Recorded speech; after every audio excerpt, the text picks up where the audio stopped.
Hi, everyone, and welcome to How Love Bites. Today I have, I've got three things that I want to talk to you about today. And it's just to kind of make us think, about what we do. And of course, it's all about our relationships. So let me get into it, and then you do the thinking, and I'll do the reading, and I'll do the thinking about the reading, and I'll make a couple of comments, okay? So let me begin by saying sometimes people in relationships that we're in, no matter how much we think that they are our person, man, they are the one, okay? Well, they could really turn out to not be that one, and I think you got to recognize that. So, remember this. For the rest of your life, if you take nothing else from this video, please remember that anyone who decides they don't want to be with you, they cannot be your person by definition.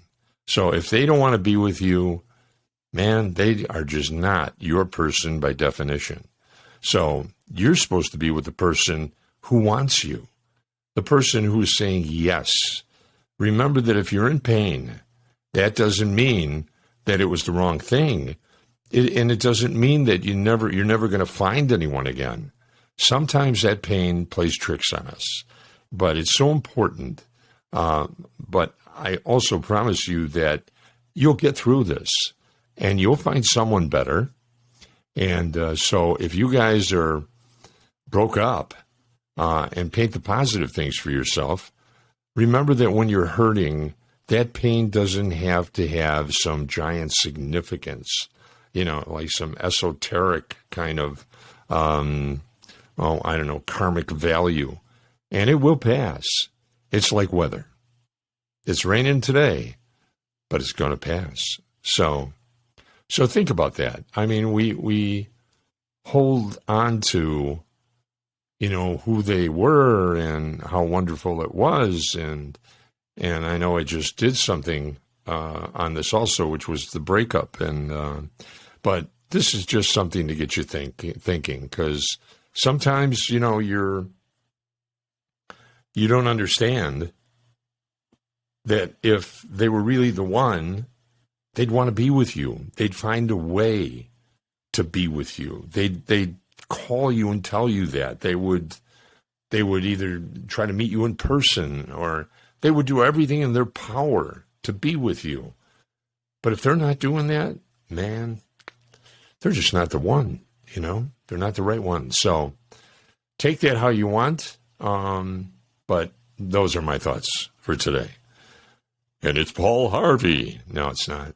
It's Dennis, from How Love Bites. So let me go to my second little tidbit here for you, and that's about something called betrayal, And we always wonder, can that ever happen to me? And if it does, what am I going to do about it? How am I going to react to something like that? Well, let me say this. You can never trust, this you can take to the bank, that someone's never going to betray you. I mean, there's just no way in the world you could ever trust that.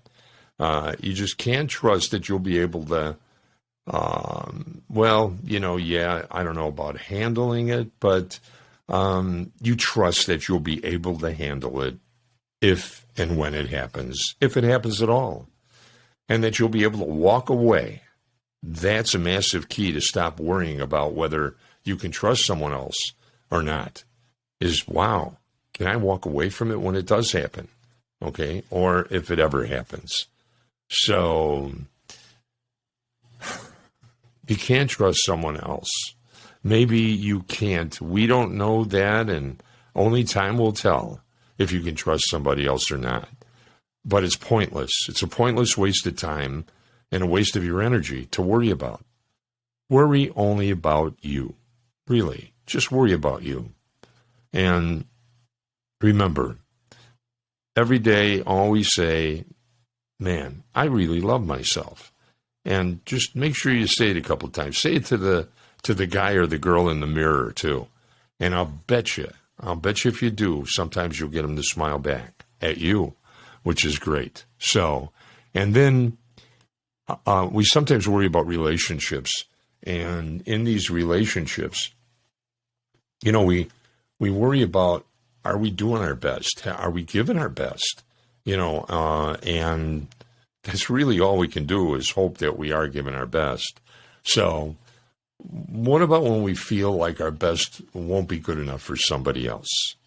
And our worst will be too much for somebody else because we're so deathly afraid that what we really are and what everybody thinks we may be, when somebody gets to know us about our bad habits, our tendencies, our worst anxieties and our insecurities, the neuroses,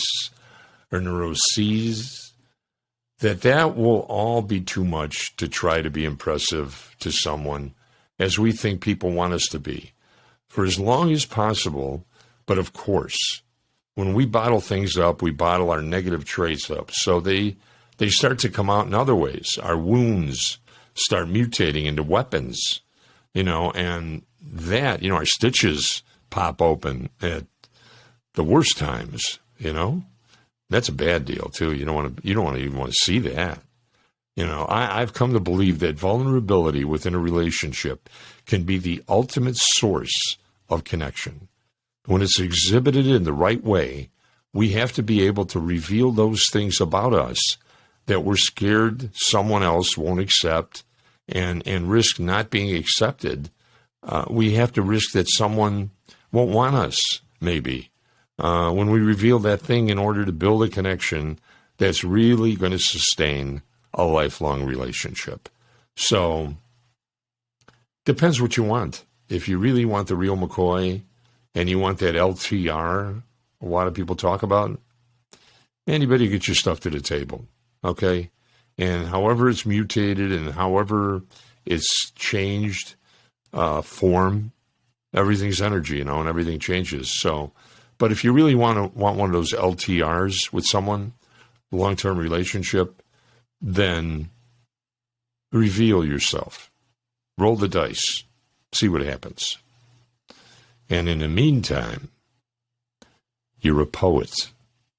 Now go write some poetry. Thanks.